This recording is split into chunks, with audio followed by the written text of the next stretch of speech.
লাইলাতুল কদর সম্পর্কে আল্লাহ তাআলা বলেন, ইন্না আনজালনাহু ফি লাইলাতিল কদর, নিশ্চয় আমি কোরআন মাজিদ অবতীর্ণ করেছি কদরের রাতে। ওমা আদরাকা মা লাইলাতুল কদর, মুহাম্মদ সাল্লাল্লাহু আলাইহি সাল্লাম আপনি কি বলতে পারেন লাইলাতুল কদর কি? লাইলাতুল কদর কি তা কি আপনার জানা আছে? আমি বলি, লাইলাতুল কদর খায়রুম মিন আলফি শাহর। লাইলাতুল কদর হচ্ছে 1000 মাসের চেয়ে উত্তম। মানুষ 1000 মাস ইবাদত করে যা ফল পাবে, লাইলাতুল কদরে ইবাদত করলে সেই ফল পাবে। তানাজ্জালুল মালাইকাতু ওয়ার রূহ ফিহা বিইذনি রাব্বিহিম, সে রাতে জিবরাইল আলাইহিস সালাম এবং ফেরেশতাগণ অবতীর্ণ হন তাদের প্রতিপালকের অনুমতি সাপেক্ষে। মিন কুল্লি আমর, প্রত্যেকটা জিনিস নিয়ে, 1 বছরে যা কিছু হবে তা নিয়ে ফেরেশতাগণ জিবরাইল সহ সে রাতে অবতীর্ণ হন।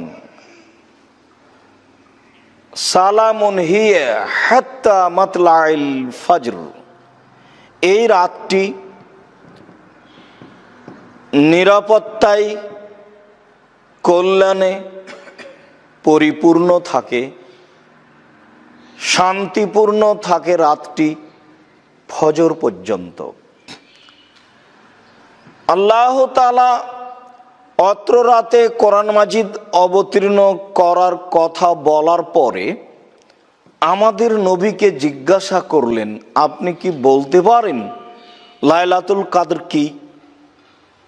আমাদের নবী কিছু না বলেই আল্লাহ তাআলা নিজেই বললেন, লাইলাতুল কদর হচ্ছে এই। তার প্রথমে তিনি বললেন তা হচ্ছে ইবাদতগতভাবে 1000 মাসের চেয়ে উত্তম। রাত্রি এমন এক রাত, সে রাতটি এমন এক রাত যে রাতে জিবরাইল আলাইহিস সালাম সহ ফেরেশতাগণ অবতীর্ণ হন। আর অবতীর্ণ হওয়া বিষয়টি ব্যক্তিগতভাবে নয়, তাদের প্রতিপালকের অনুমতিতেই নেমে আসেন। প্রত্যেকটা বিষয় নিয়ে যা 1 বছরে হবে, রাতটি শান্তিপূর্ণ থাকে ফজর পর্যন্ত। আল্লাহ তাআলা লাইলাতুল কদর সম্পর্কে বিবরণগুলি স্পষ্ট করলেন। যদিও ভারত, বাংলাদেশ, পাকিস্তানের হাজারো মানুষের কথা, সেটা হচ্ছে শাবে বারাত বা বারাতের রাত বা শাবে কদর। শাবে বারাত নয়, একে বলে শাবে কদর। শাবটা ফার্সি আর কদর মানে নির্ধারণ রাত। এইটাকে তারা ধরে নিয়েছে 15ই শাবান। 15ই শাবানে 1 বছরে যা কিছু হয় তা নির্ধারণ হয়। আল্লাহ তাআলা তা বলেছেন লাইলাতুল কদরে হয়। লাইলাতুল কদর, আয়েশা রাদিয়াল্লাহু তাআলা আনহা বলেন, রাসূল সাল্লাল্লাহু আলাইহি ওয়াসাল্লাম বলেছেন, তাহাররাও লাইলাতুল কদরি মিনাল আশরিল আওয়াখির ফিল বিত্রে মিনাল আশরিল আওয়াখির মিন রমাদানা, তোমরা লাইলাতুল কদর খুঁজো রমজানের শেষ দশকে বিজোড় রাতে। বুখারী, মুসলিম, প্রায় সব হাদিস গ্রন্থেই রয়েছে, তবে বিশেষভাবে বুখারী মুসলিম উল্লেখযোগ্য। অত্র হাদিসে আমাদের নবী মুহাম্মদ সাল্লাল্লাহু আলাইহি সাল্লাম বলেন, এই গুরুত্বপূর্ণ রাতটি তোমরা অন্বেষণ করো, খুঁজো। রমজানের শেষ দশকে বিজোড় রাতে খুঁজো। আয়েশা রাদিয়াল্লাহু তাআলা আনহা বলেন, কানান নবী সাল্লাল্লাহু আলাইহি সাল্লাম ইয়াজতাহিদু ফিল আশরিল আওয়াখির মা লা ইয়াজতাহিদু ফি গায়রিহি। আল্লাহর নবী লাইলাতুল কদরকে খোঁজার জন্য রমজান মাসের শেষ দশকে যত চেষ্টা প্রচেষ্টা করতেন, অন্য কোনো সময়ে তত চেষ্টা করতেন না। প্রাণপণে চেষ্টা করতেন লাইলাতুল কদর খোঁজার জন্য রমজানের শেষ দশক।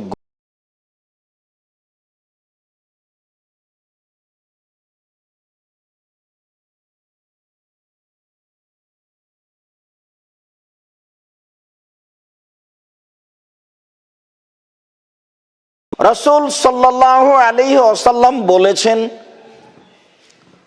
মান কামা লাইলাতুল কদর, কেউ যদি রাতে লাইলাতুল কদর খুঁজে লাইলাতুল কদর হিসেবে ইবাদত করে, গফিরা লাহু মা তাকাদ্দামা মিন জামবিহি, তাহলে তার অতীতের সব পাপ ক্ষমা করা হবে। জীবনের সম্পূর্ণ পাপ ক্ষমা পাওয়ার একটা বিশাল রাত, সেটা হচ্ছে লাইলাতুল কদর। সময়ের গতিতে হবে। উল্লেখ্য যে লাইলাতুল কদর হলেও বেহিসাব ইবাদত চলবে তা নয়, তবে তাসবিহ তাহলিল ক্ষমা চাওয়া তা ভিন্ন কথা। বেহিসাব সালাত চলবে না। বেহিসাব সালাত চলে সপ্তাহে একদিন, জুমার দিন ফজরের পর, সূর্য ওঠার পর থেকে নিয়ে জুমার আজান পর্যন্ত যে যা পারে সালাত আদায় করবে, যার পক্ষে যত সম্ভব। 100, 500, 1000 নয়। বেহিসাব সালাত আদায়ের সময় হলো মানুষের জন্য সপ্তাহে একদিন, তা হলো জুমার দিন সূর্য ওঠার পর থেকে নিয়ে আজান পর্যন্ত।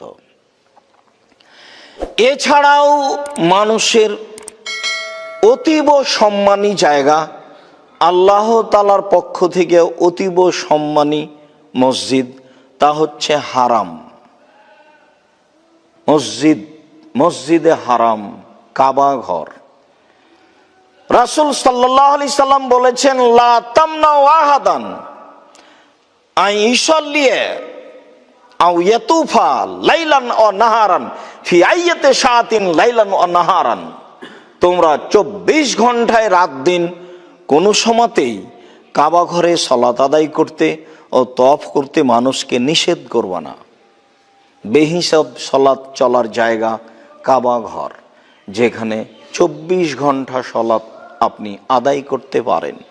ওখানে সূর্য ডুবছে উঠছে, মাথার উপরে আছে, এই হিসাব নেই। আর বেহিসাব সালাত জুমার দিন, তা হলো এই থেকে এই পর্যন্ত। লাইলাতুল কদর একটি ইবাদতের ভিন্ন ধরনের রাত। আয়েশা রাদিয়াল্লাহু তাআলা আনহা বলেন, রাসূল সাল্লাল্লাহু আলাইহি ওয়াসাল্লাম বলেছেন, ইলতামিসুহা ফি তাসিয়াতিন তাবকা ফি সাবিয়াতিন তাবকা ফি খামিসাতিন তাবকা। তোমরা লাইলাতুল কদর খোঁজো যখন রমজানের 9 দিন বাকি আছে, যখন 7 দিন বাকি আছে, যখন 5 দিন বাকি আছে। তাহলে বিবরণে বোঝা যায় লাইলাতুল কদর 21, 23, 25। অন্য এক বর্ণনায় রাসূল সাল্লাল্লাহু আলাইহি সাল্লাম বলেন, ফালতামিসুহা, তোমরা লাইলাতুল কাদর খুঁজো, আত্তাসে আতা অসাবে আতা অল খামে সাতা, 29শে রমাজান, 27শে রমাজান, 25শে রমাজান। যখন তিনি বললেন 25শে রমাজান, 27শে রমাজান, 29শে রমাজান, তখন তিনি বললেন যে আমি লাইলাতুল কাদর অবগত হয়েছি কোন রাত সেটা আমি বলবো তোমাদেরকে। মর্মে বাড়ি থেকে বের হলাম, দেখি রাস্তায় দুইজন লোক তর্ক বিতর্ক করছে।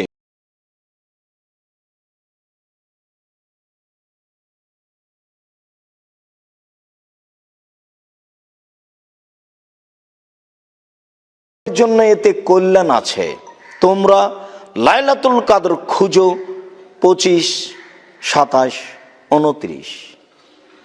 তবে তিনি প্রাণপণে চেষ্টা চালাতেন শেষের দশকে। আয়েশা রাদিয়াল্লাহু তাআলা আনহা বলেন, কানান নবী সাল্লাল্লাহু আলাইহি সাল্লাম ইজা দাখালাল আশর, যখন রমজানের শেষ দশক প্রবেশ করত, চলে আসতো, সাদ্দা মিজারাহু, তখন তিনি তার লুঙ্গি শক্ত করে বেঁধে নিতেন। ও আহিয়া লাইলাহু, রাতে জেগে থাকতেন। ও আইকাজা আহলাহু, পরিবারকে জাগাতেন। অত্র হাদিসে প্রস্তুতি বোঝা যায়। এবছর মানুষ লাইলাতুল কাদরকে মূল্যায়ন করতে পারবে কেন?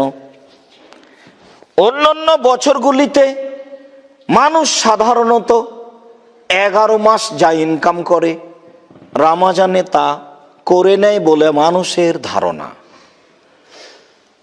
যারা ব্যবসায়ী তারা উপার্জন করে, যারা দর্জি তারাও সাপ্লাই দেয়, যারা কর্মচারী তারাও ব্যস্ত থাকে, আর সবার সব জায়গায় প্রস্তুতি চলে।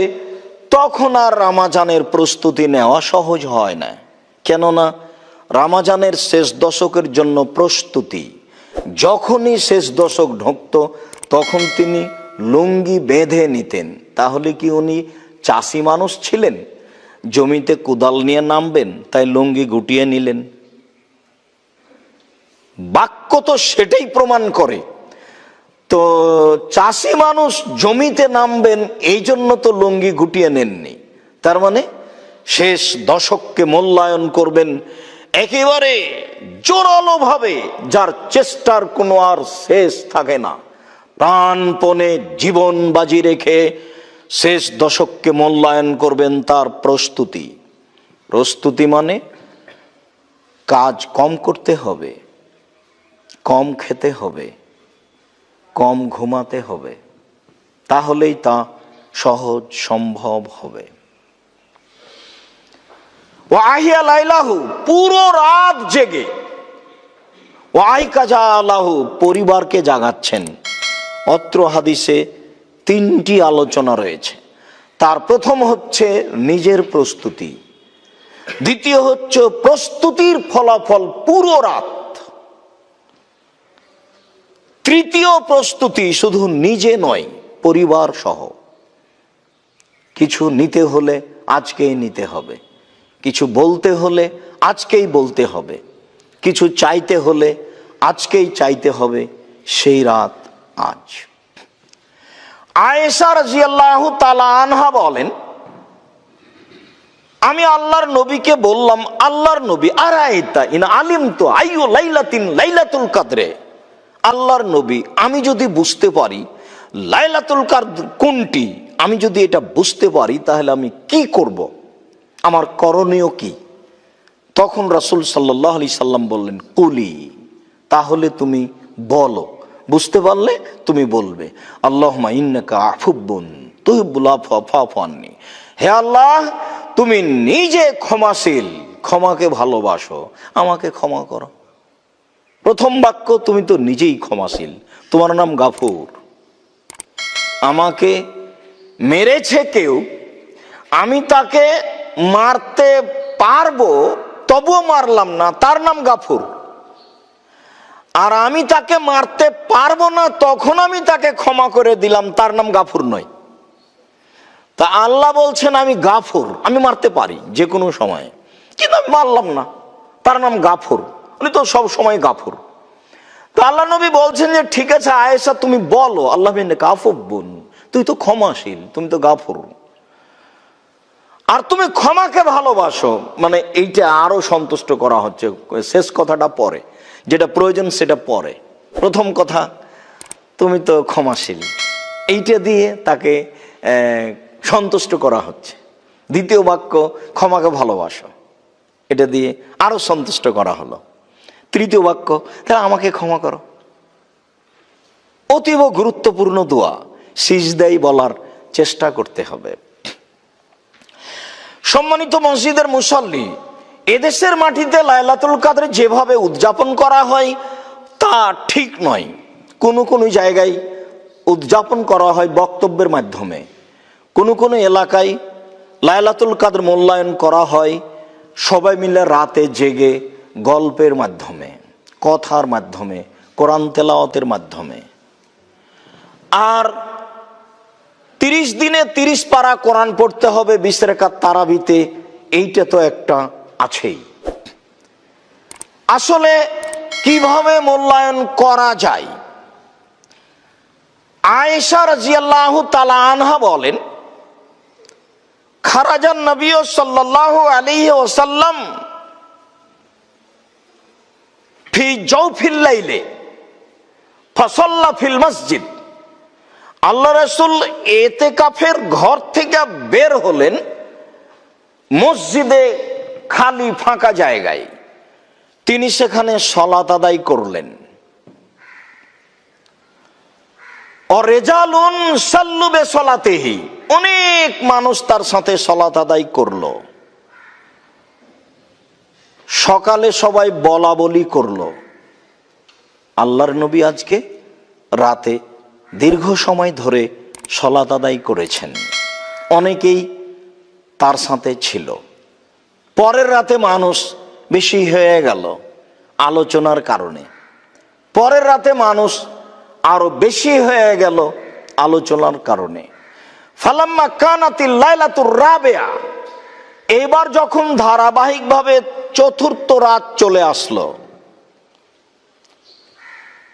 আজাজাল মসজিদ আন আহলিহি, মানুষ এত বেশি হয়ে গেল মসজিদে যে মসজিদে মানুষ ধরে না।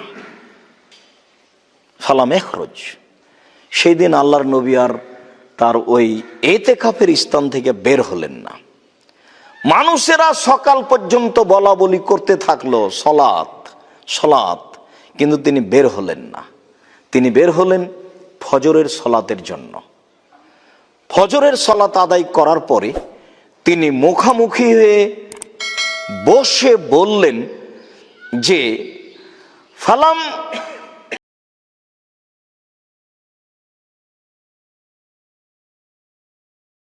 কাছে গোপন নয়, তোমরা রাতে আমার সাথে কিভাবে সালাত আদায় করতে চেয়েছো এটা আমি বুঝেছি, আমি বুঝতে পেরেছি। ওয়ালাকিন্নী খাসিত, তবে আমি ভয় পাচ্ছি, আন তুফরাজা আলাইকুম সালাতুল লাইলে, রাতের সালাত তোমাদের উপরে ফরজ করে দেওয়া হতে পারে, যেভাবে তোমরা আগ্রহী হয়েছ। ফাতাজিজু আনহা, তখন আর ফরজ হয়ে গেলে আদায় করতে পারবে না, আবেগ সব সময় টিকে থাকবে না।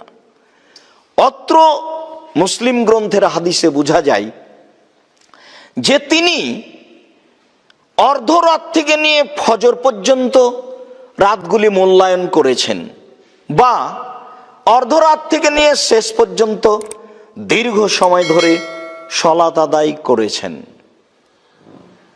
অন্য বর্ণনা, সাইব ইবনে ইয়াজিদ রাদিয়াল্লাহু তাআলা আনহু বলেন, আমারা উমর ইবনুল খাত্তাব, উবাই ইবনে কাব আত-তামিম আদ-দারি আন ইয়াকুমা লিন-নাসে ফি রমাদানা। উমর রাদিয়াল্লাহু তাআলা আনহু উবাই ইবনে কাব এবং তামিম দারিকে রমজান মাসের ইমাম নির্ধারণ করলেন যে তারা দুইজন রমজান মাসে জনগণকে সালাত আদায় করাবে বে এহদা আশরাতা রাকাতান, 11 রাকাতের। ফাকান আল কারি ইয়াকরাউ বিল মিন, দেখা গেল ইমাম সাহেব কোরআন তেলাওয়াত করেন ওই সব সূরাগুলি যেই সব সূরাগুলিতে 100 আয়াত রয়েছে, 100 আয়াত সম্বলিত সূরাগুলি পড়তে লাগলেন। কুন্না নাতামিদু আলাল আসা মিন তুলিল কিয়ামে, দীর্ঘ সময় দাঁড়িয়ে থাকার কারণে আমরা লাঠির উপরে হেলান দিতে লাগলাম।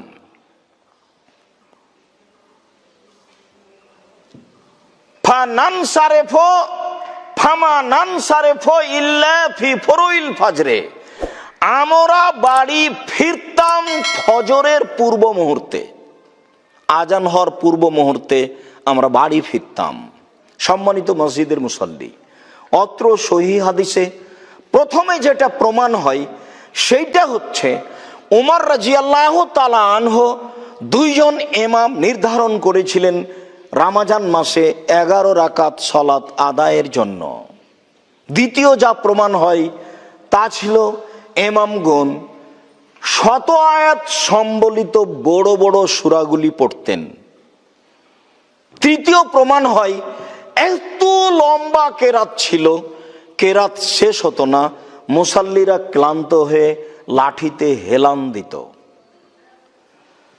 পরের বাক্যে প্রমাণ হয় যে সাহাবীগণ ওই সময়তে ফিরতেন যেই সময়তে ফজর হয়ে আসছে, এই ফজর হবে এরকম পর্যায়ে।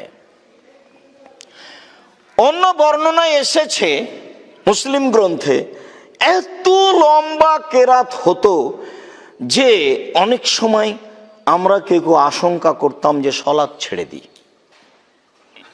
এত দীর্ঘ সময় দাঁড়িয়ে থাকা যাবে না। আমরা বলছিলাম লাইলাতুল কাদর, রাতের সালাত, লাইলাতুল কাদরকে যথাযথভাবে দীর্ঘ সময় ধরে সালাত আদায় করে মূল্যায়ন করার জন্য অনুরোধ জানাচ্ছি। লম্বা সূরা মুখস্থ থাকলে বলবেন, কিছুই না থাকলে সূরা ইখলাস তো আছে, 100 বার পড়বেন। পড়তে পড়তে পড়তে যখন আর দাঁড়িয়ে থাকতে পারছেন না তখন রুকুতে যাবেন, সুবহান রব্বিল আজিম বলবেন যতবার সম্ভব। আর রুকুতে থাকতে পারছেন না তখন উঠে আসেন, সিজদায় যান, সুবহান রব্বিল আলা বলেন যতবার সম্ভব, যতক্ষণ থাকতে পারেন। উঠে আসেন, দোয়া পড়েন, আবার সিজদায় যান, যতক্ষণ সম্ভব থেকে যান। সাহাবী বলছেন আল্লাহ রাসূল রুকুতে থেকে গেলেন সূরা বাকারা পড়ার সমান। নেন এবার, তারপরে আর এক রেখাতে এভাবে পড়েন, তাহলে তো অনেক সময় কেটে যাবে। আর 2 রেখাতে এভাবে পড়েন, ধরে নেন 1.5-2 ঘন্টা পার হয়ে গেছে। এবার 4 রেখাতের পরে বসে তাসবিহ, তাহলিল, জিকির, আজকার, ক্ষমা প্রার্থনা। আজকেই ক্ষমা নিতে হবে, সকাল হতে দিতে হবে না। আগে ক্ষমা, তারপরে কোনো কথা। তুমি আগে ক্ষমা করো, সকাল পরে। কান্নাকাটির হিসাব থাকবে না, যেভাবে তাকে খুশি করা যায়। তাসবিহ, তাহলিল, জিকির, আজকার অনেক করার পরে হাত তুলে দোয়া করেন। হাত তুলে দোয়া করার তো আর সময় নির্ধারণ নেই। ইবাদতের একটি গুরুত্বপূর্ণ ইবাদত হচ্ছে হাত তুলে দোয়া করা। বেহিসাব তাসবিহ, তাহলিল, জিকির, আজকার কান্নাকাটি করবেন।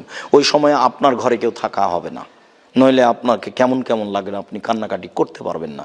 নির্জনে থাকতে হবে। রাসূল সাল্লাল্লাহু আলাইহি ওয়াসাল্লাম বলেছেন মানুষ নির্জনে থেকে যদি আল্লাহকে ডাকে আর 2 চোখের পানি ঝরে, তাহলে বিচারের মাঠে বিশেষ ছায়াতলে থাকবে। বিষয়টি এইভাবে বিবেচনা করার জন্য সকল মুসলিম ভাই বোনকে অনুরোধ জানাচ্ছি।